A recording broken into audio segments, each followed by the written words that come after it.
I'm Pat Gallen. Welcome to a Gallen of Questions. This week's guest is a graduate of LaSalle College High School and Temple University, but you may know him because he was an NBA official for over 1,700 games. I think I've got that number right.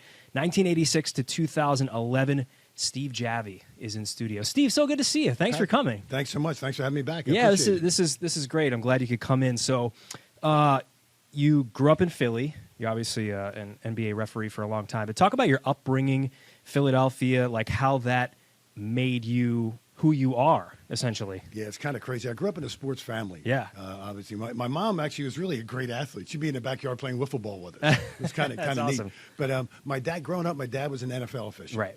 And I just was the youngest of three kids. I followed him around everywhere. Like, he'd go to games. It was before the NFL made the referees go the night before. Okay, yeah. So games like in Yankee Stadium, he'd go the day of the game down in Baltimore, day of the game, and I would ride down the trains with him. Yeah. Just love football. I mean, I love it's all sports. I really did. Sure. Never wanted to be an official.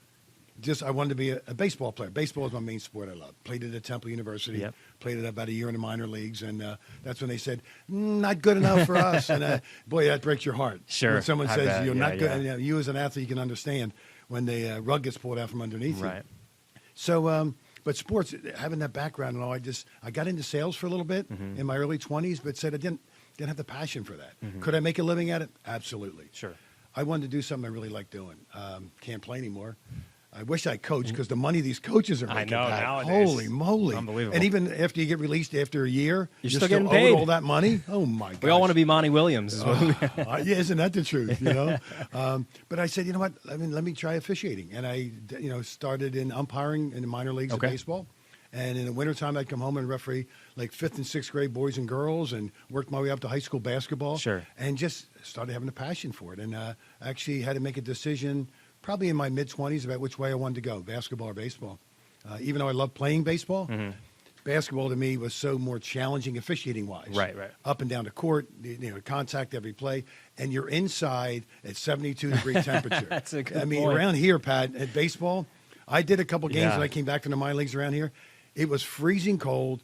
Games are over 3 hours in college, and I'm going, oh, my gosh, no, this is not fun anymore. And so You made the right choice, I think. I did. I hung up my mask and got into basketball, and from there I was lucky because the NBA hired me. So even though your father was in football, how much did you lean on him in those early days to kind of figure out the path forward? Yeah, that's a great question because my dad always told me, he says, officiating, no matter what sport it is, it's really basically the same. Controlling the game and taking care of the benches, players and coaches. Okay. So he actually refereed in Big Five basketball himself coming up. So he was an official in all sports, but football is main one. And he would always, the insights he gave me being his professional official after all those years, because it was 30 years he officiated in the NFL with 4 Super Bowls. He would always be telling me, because I was had a little temper when I was early on, like the athlete in me. I was challenged. Hard to get rid of that. Players would challenge me, and you go the baseball umpire would get into me, and I'd go back and forth. And my dad said, you can't do that. When you give a technical foul, you got to be under control and blah, blah, blah. So he gave me a lot of things to work on. And every time I come home on a road trip, there were things that I'd go over his house and go, hey, Dad, what'd you see? Well, you did this and this. And I worked on it. So I was lucky. I had a father who didn't have the pom-pom saying, hey, my son's an NBA referee. Right. He was the guy that says, I'll make you better. How long did it take you to get rid of that part of you? Wow, yeah. I'm gonna say, because it's funny, my mentor, Joey Crawford, who my main mentor, I wouldn't had the success in my career without Joey, a local Philly guy here. Yeah. Just phenomenal. Best referee I ever refereed with. He told me, he said, Steve, when I was hired, he was in his 9th year, and he was just getting into the finals. He said, they believe me a little bit right now. He said, so it's going to take a while. It's not like a year or two. Right. I think for me to get rid of my temper a little bit, I'm going to say a good 5 to 10 years. Wow, and then the players and coaches, the great thing is they remembered that temper.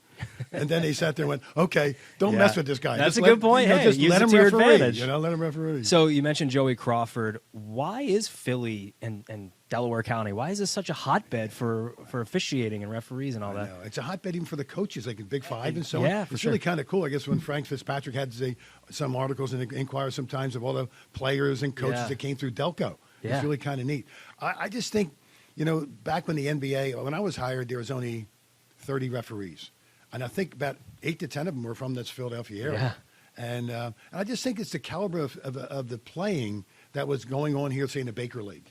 Sunny Hill leagues. You grew up refereeing those. So you're refereeing some good caliber basketball at a young age, which gave you that experience as you tried out for the NBA. So there's not some like underground network that we need to know about, like where you guys are practicing.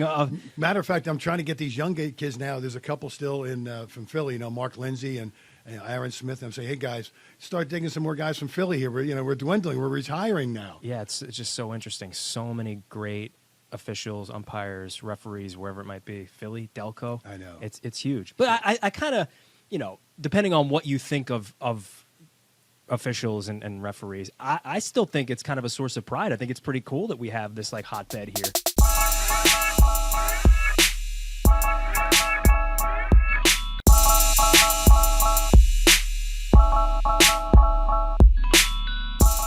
What do you miss most about that life?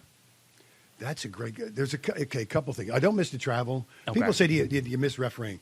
I really don't. I mean, 25 years was kind of long enough. And Sure. Plus, at the same time, I couldn't referee anymore. My knees went on me. So I miss the camaraderie with the guys. Yeah.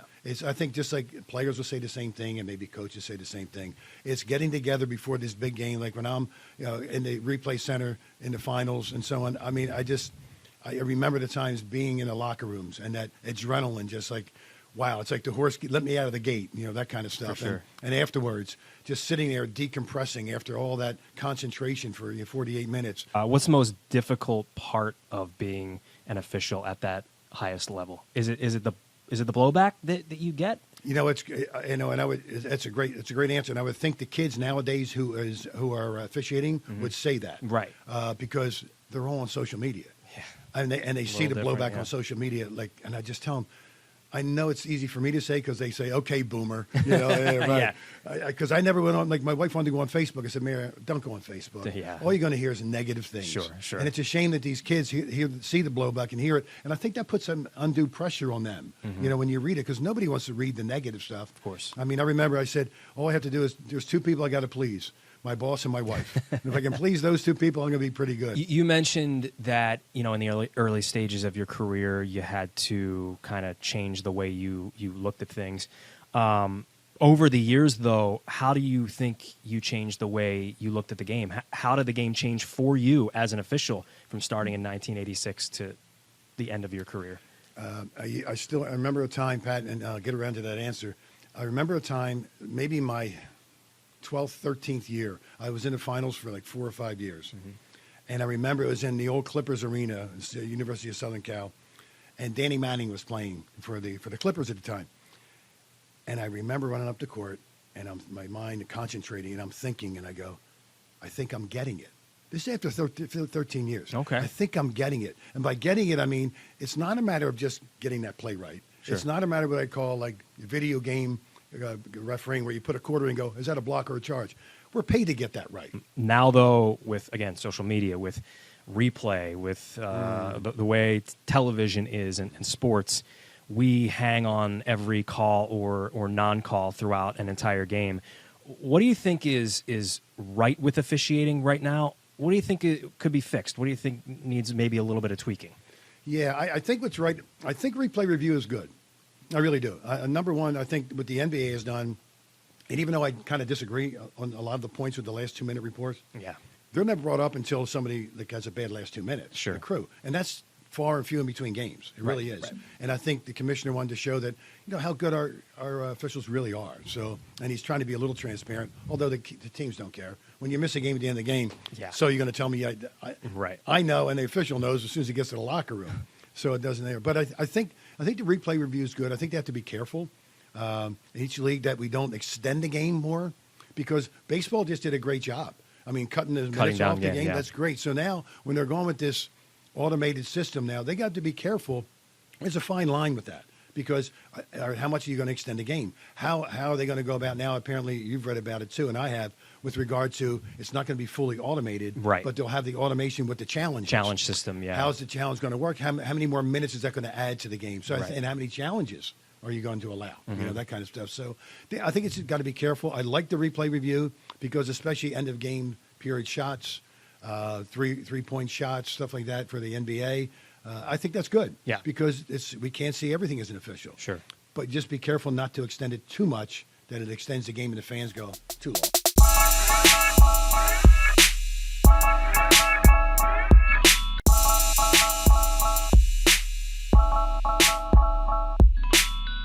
Now, with the way stolen bases have gone through the roof in baseball, we're taking a look at every single stolen base, and to a millisecond, I almost would rather it not be the case where we challenge each and every one of these, or you get 30 seconds to hold up your hand and say, well, we're looking at this.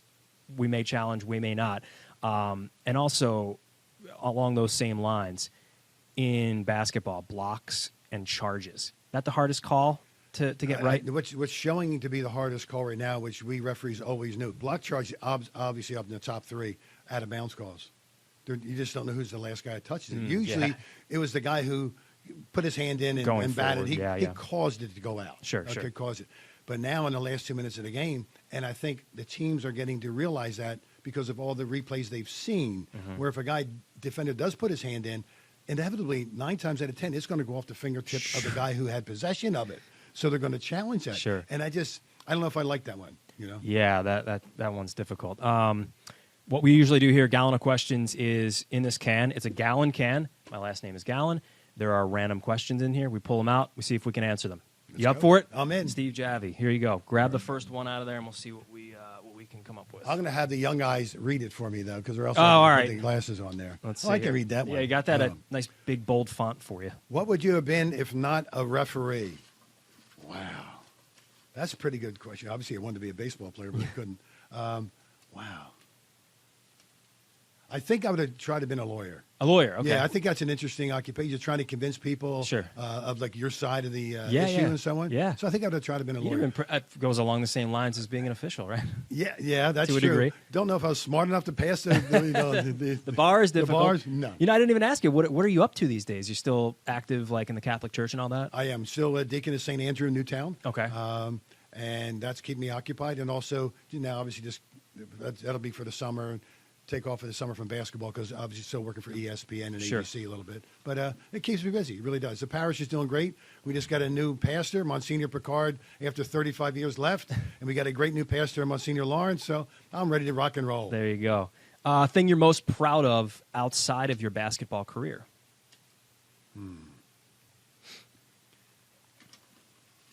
Probably most proud of my faith, of the dedication to my faith and discipline I put into that. Not knowing I was going to ever be a deacon in the Catholic Church. And I know I wanted to serve God in a way because he's blessed me my whole life. I mean, I just, as we were talking earlier, you're making a living in sports. Yeah. I made a living even in semi-retirement. I'm still making a living in sports. And I've been provided for, and I just thank God for that. And I just wanted to serve him in a way. And I think I'm proud that I put the effort in, that I felt the calling. Yeah. And it was the right thing to do. And so it's kind of neat. It's the most fulfilled I've ever been right now. Very cool. Very cool.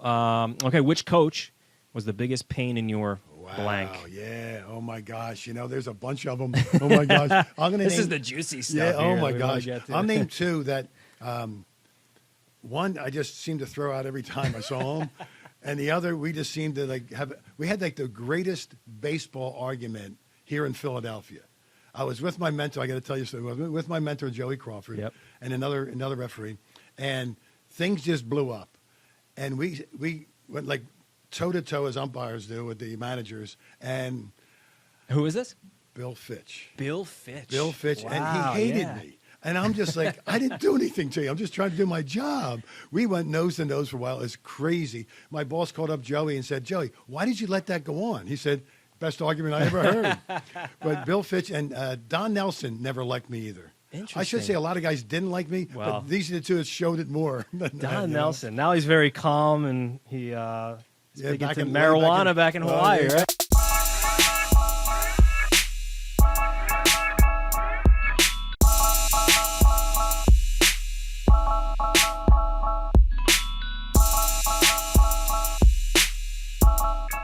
Biggest game of your career?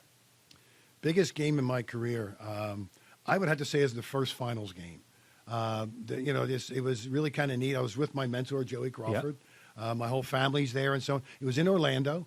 Shaq was playing with Orlando, and they played Houston. Yep. So and it was 94? the game. 94? 95. 95, yeah. Yeah, 95. And I'm trying to think. Nick Anderson missed four free throws at the end of the game. Oh, man. Yeah, and it goes to overtime.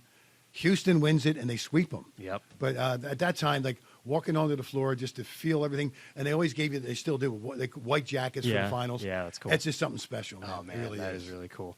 All right, a few more. Loudest arena. Loudest arena. The loudest I've ever been was the old Chicago Stadium with Michael Jordan was in there in the old Chicago Stadium. I remember doing a playoff game with Ed Rush and Jess Kersey, and it had to go to overtime. And the arena was such an old arena. It's like the way the stands came inward atop. Okay. So the sound just came down. Yeah. I swear between regulation and overtime, my body was levitating off the ground. That's how loud it was. It was so cool, though. That's incredible. Yeah, Sacramento was the other one with the bells. Oh, yeah. Oh, man. Yeah. That was a little bit annoying, but that's Yeah, quite an right. atmosphere. Who was the nicest player or coach to deal with? Okay. The nicest 'Cause player. if we're going to go negative, we've got to go Yeah, positive, too. good point. Good point. The nicest player who I just had so much class and still does, and I think the basketball world has him in the right position, is Grant Hill.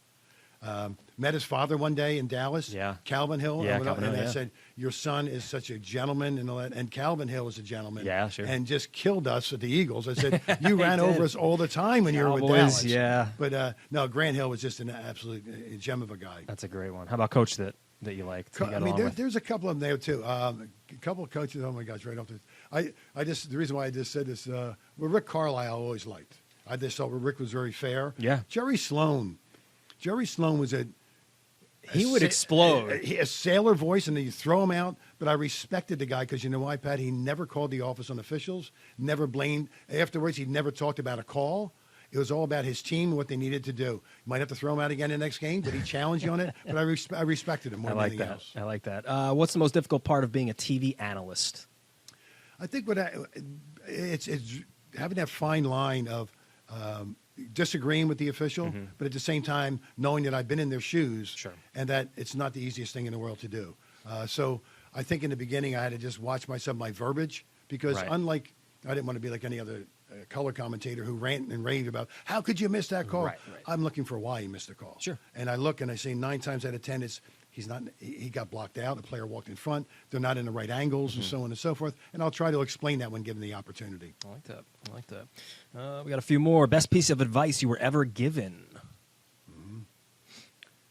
Yeah.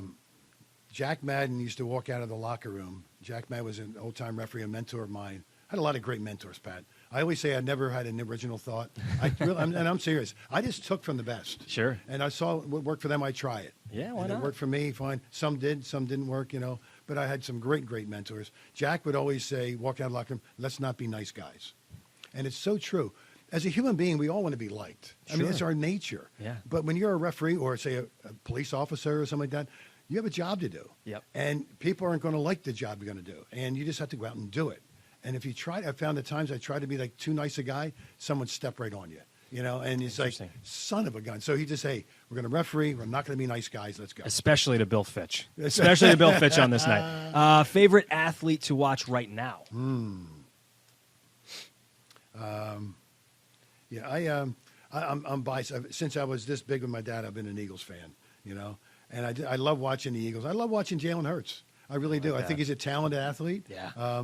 Can be frustrating at times, but I think he's a dedicated athlete. Sure. The guy works hard. He has the respect of his teammates, and he plays hurt.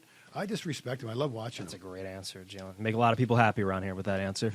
What word automatically got you a technical foul? You don't have to say the word out loud, but what does it start with? It's the old thing. It's like, do I get a technical foul for thinking? And the coach said that to a referee, and the referee goes, no. He goes, well, I think you're a bleep. Oh, that's a pretty good line. It doesn't have to be a word. It can be constant complaining. Okay. If you look at Luka Doncic, okay, he should be a human technical foul. And for some reason, the referees are not handling that properly. I go crazy. I said, I don't know how you referee. My boss, Darryl Garrison, used to tell me, once a player or coach breaks your concentration of what your job is and what to do, they deserve a technical foul. And so my job is to referee the game, make sure it's fair for everybody, uphold the rules, not to be a crap taker, And I just see too much of this already, and like with even at timeouts, players going up, every foul, players are going up talking, and you're going, come on, man, when are you getting tired of that? Just walk away or call a technical foul. That's a good point. Yeah, Luka does a lot of that. Biggest call you made in your career? Remember one specific call? Yeah, marrying my wife. Ah. How about that, Pat? She's going to like that one, huh, Mary Ellen? Yeah, we're going to clip that one. There you go. Come on. I like that. That was the right call. All right, last one. Favorite athlete growing up? Oh, you're not going to believe this. This goes way before you were born, brother. I don't know. I had a favorite. Again, it's an Eagles guy because I was a football junkie. And I wanted to wear his number, man, all in grade school. And I remember my grade school coach wouldn't give me the number. And I went up to him the next day because at the time they were in Franklin Field. Yep. And they came right in, right where the band played and all. Pete Retzlaff. Okay. Number 44. Yep. The tight end, split end kind of guy. I loved Pete Retzlaff. I just don't ask as a kid, you know. And the other guy I loved with the Phillies, Don Demeter, number 24. I know the name. They got him from Detroit. He hit a lot of home runs. Yep. But no, Pete Retzlaff was probably. I would talk to him literally. I'd wait for him before the game, and there's a time that no security was really around. Way different. Hey, Mr. time. Retzlaff, how you doing? You know, I said I'd love to wear your number, and he says, "Will you tell your coach to give you number 44?" And I go, "Okay." Next week, I go, he didn't give it to me. You know, but yeah. Steve, this was a lot of fun. Thanks for stopping by. We really appreciate it. I could talk all day. I could we got to too. let you go. This is so much fun. Thank Steve. you, brother. Appreciate I appreciate it, Pat. Thanks for having me, man.